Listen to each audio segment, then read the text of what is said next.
In this video, we're going to talk about women and equality, in particular in leadership and executive roles.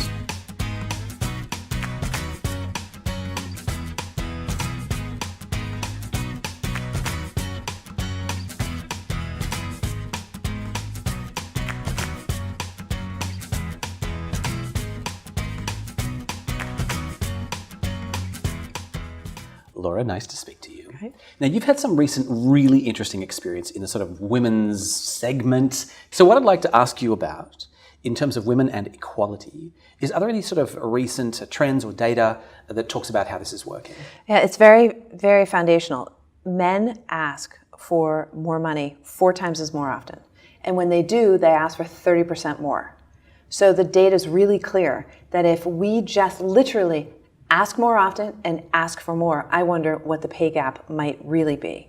So that puts the agency back in us as women, as well as male supervisors, to know that that's what's going to happen with women. And we know that the 70 cents per dollar can be closed with partnerships with men. It's not just a woman's thing. And yes, we do need to be doing things, but it's in that relationship of understanding the whole system. That makes sense to me. Are there any particular techniques, if you will, that might help women master this beyond arguably some kind of electric shock therapy? They definitely do not need... Ask again. No, this is something where I think, again, it starts with purpose. Like having why you're here, getting clarity and being bold about that clarity. So first, knowing what it is, why are you here, what's the difference you can add. The next piece then is saying, what is it that I can do that's my brand? And knowing, this is part of knowing what your uniqueness is and what people value you for, which is part of the exercise in the first book. The next major piece of it is then saying, what is it that I want?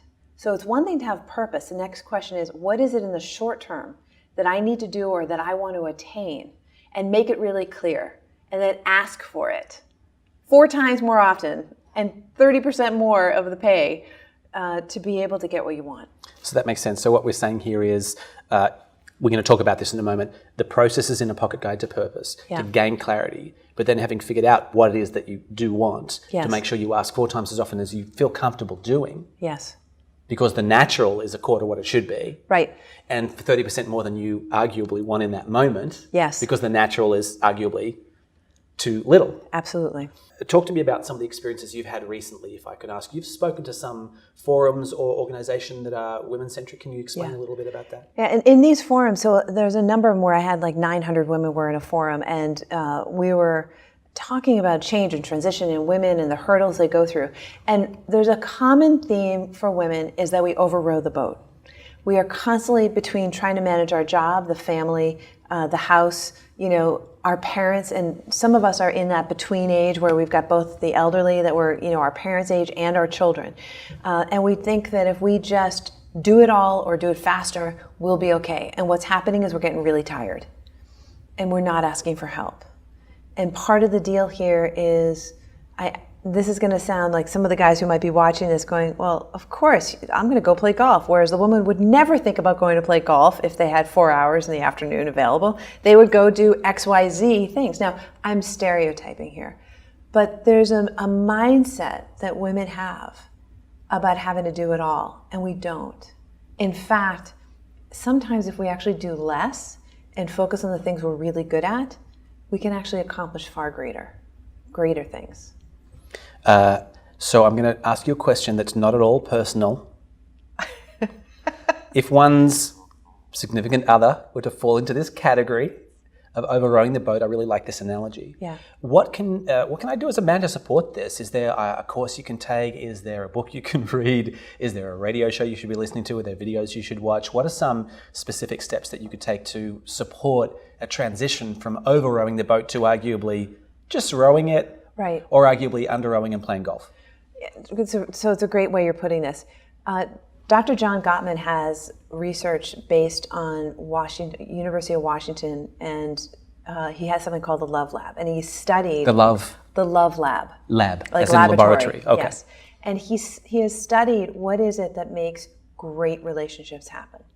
And where it comes all down to, and he had these the 4 horsemen theory. He actually has evolved his theory coming down to couples want equality. They want true partnership where they've got equal skin in the game to be able to make a relationship happen, which means that there is a balance that has to happen. It's not one person who does all the housework, it is shared. It's not one person who does all the childcare, it is shared. And to be able to do that as much as possible, even if, for example, the woman was out full time and the man was home, there still needs to be a level of equality in some things that are common to all. And so it's by test and measure again. You know, there was an interesting article that said, you know, men who do housework will get more sex. And really? Yeah. I'm going to write that down. Just, is anyone with a pen? Yeah. No? And the idea is that if they just help out more, it lowers, like a woman doesn't think it's any more sexy like to be able to have a man help, because they're kind of like, oh my God, this guy is actually stepping up and doing something that I don't have to do at all. So it's a relationship of understanding how one side of the equation impacts the other in this system called a partnership. This makes a lot of sense to me. Let's go back. I took us off track. That's all on me. Let's go back to women and equality in a executive and leadership sense. There is a clear issue around an underrepresentation of women in leadership. Something I personally have strong feelings about, both in the corporate world and I think personally beyond, everywhere, religion, leadership, political, whatever. But talk to me about women in leadership roles and maybe something we can do to support that. So this is where getting clear and conscious about the environment, culture of what are you really creating here.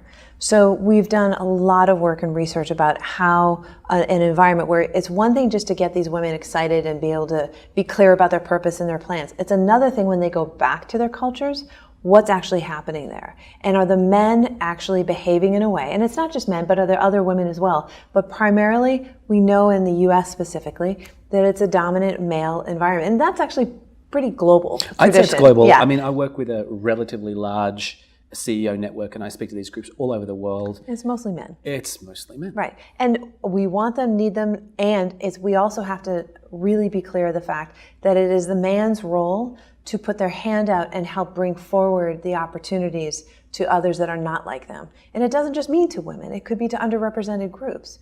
But it's in that partnership of understanding the role that they have to understand their privilege. And what this means by privilege is, you know, men in this case don't understand that when they walk down a street at night, they don't have to think about their safety, for instance. It's just the world that they go in. It's a passport that they automatically get. Unlike a woman where if I'm walking down the street, I am walking and I'm looking for people or where it's empty, where I can go and it's well lit. I have to be conscious of that. So it's the difference of the unconscious confidence and the unconscious bias we may not even realize we're having, compared to being very conscious about it and having to make choices and decisions. So the encouragement and the go-to on this is understanding what is the role that we each have to creating the culture where everyone could thrive. The idea that it would be part of a man's role to reach out and help is interesting because certainly, let's say with children, this is programmed in. This is what I'm going to do. I'm going to help them with opportunities I may not have had, or I'm going to help them up or whatever. Sure. But to think that it is I want to almost say a reflection of strength and masculinity. Yes. And an identity. Yes. That you would be helping other people of gender, diverse, whatever else, you know, up as you can to be part of our identity. I can see how this would really distinctly shift. Yes. You know, what's happening and these equality issues that we're talking about. Well, to that point, they've also shown the data around the ROI of having more diversity on teams, exceptionally, really on executive teams. They've noticed in boards of directors, when they do have the diversity, it's 10 to 15% higher on the ROI. So it makes sense for the shareholders as well. Right. I can just tell you from that point of view, that executive network, I wind up with usually 500 of them at a time and sometimes smaller groups too. But I can tell you for just fact, from anecdotally of course, but when there is a representation in those groups, they are just much stronger groups. There's no other way to put that. Yes.